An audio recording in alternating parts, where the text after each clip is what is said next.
Genes and genetic predispositions control almost every aspect of our development. Genes set boundaries or limits for our developmental outcomes. Genes interact with the environment, get activated through environmental exposure, and eventually influence our behavior. Hereditary components of any psychopathology or any mental condition are taken into account to decide on various ways of treating that condition. Since we know genes play such a huge and vital role in our functioning, it is important for us to know if there is any way if we can determine the presence of the quote-unquote bad genes. Hello and welcome to yet another video of Psychophysics, and today we'll be talking about genetic counseling. Genetic counseling, as defined by the National Human Genome Institute, refers to guidance relating to genetic disorders that a specialized healthcare professional or a genetic counselor provides to an individual or a family.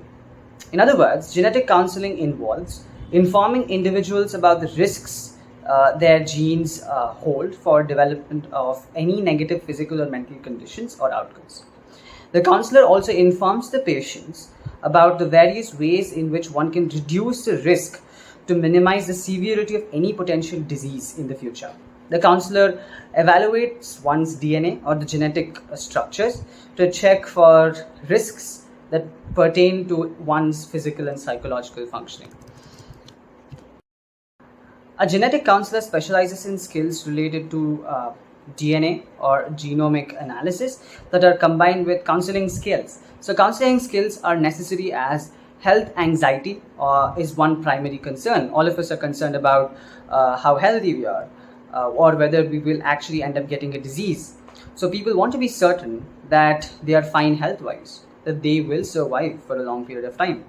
A person might visit a genetic counselor to understand the implications or possibilities of developing a condition due to the presence of, say, mental illness in one's own family. One might also visit a genetic counselor to take suggestions on whether a child born to them and their partner can inherit specific genetic vulnerabilities that can be critical for the functioning of their own children. If, for example, genetic tests reveal that a patient has high vulnerability towards impulsive decision making or behaviors, the counselor could help the patient develop ways to prevent addiction to substances or drugs so that they do not end up activating their genes related to addiction. So they might be recommended to be vigilant about the kind of decisions they make in their own lives. Now let's talk about the different stages of genetic counseling. There are primarily three stages. The first one is called as the pre-test stage. So here the counselor obtains primary information that is necessary.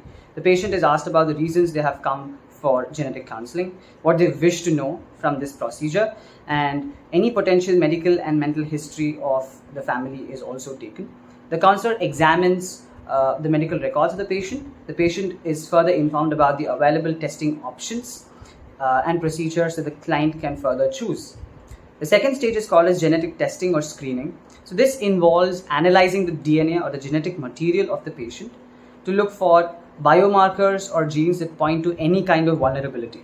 So the consent of the patient is necessary before this analysis is undertaken. The final stage is called as the post-test stage. So the post-test stage involves the genetic counselor communicating the results of the test or the screening to the client. Any psychological reactions of the patient or the client is considered and is also responded to by the counselor. So the counselor refers the patient to other specialists who can cater to the demands of those vulnerable areas that are revealed in the tests. Say, for example, if the test reveals that there is a vulnerability towards development of depression, probably the genetic counselor recommends the client to a psychologist or a psychiatrist or any kind of mental health professional.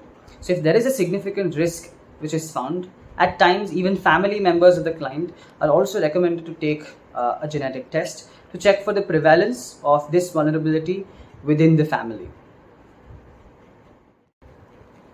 Let's now talk about the status of genetic counseling in India. According to the Board of Genetic Counseling, the status of genetic counseling in India is not appreciative. Most of the work done by genetic counselors is already done by specialists in gynecology, pediatrics, or oncology who are not specifically trained for genetic counseling. They are neither trained in genetic testing nor are they trained in psychological counseling. Courses related to genetic counseling in India are merely limited to certificate courses offered by some universities. Master's courses, while existing, are yet to be more recognized and authorized. At the end of the day, the Indian public still lacks awareness of the importance of this discipline and the role it can play in one's own health and healthy functioning, not just in the present, but also in the future, and not just one's own life, but also that of their children. We hope this video gave you an overview of what genetic counseling is, what is it useful for, and how it is done. Thank you, and we will see you in the next one.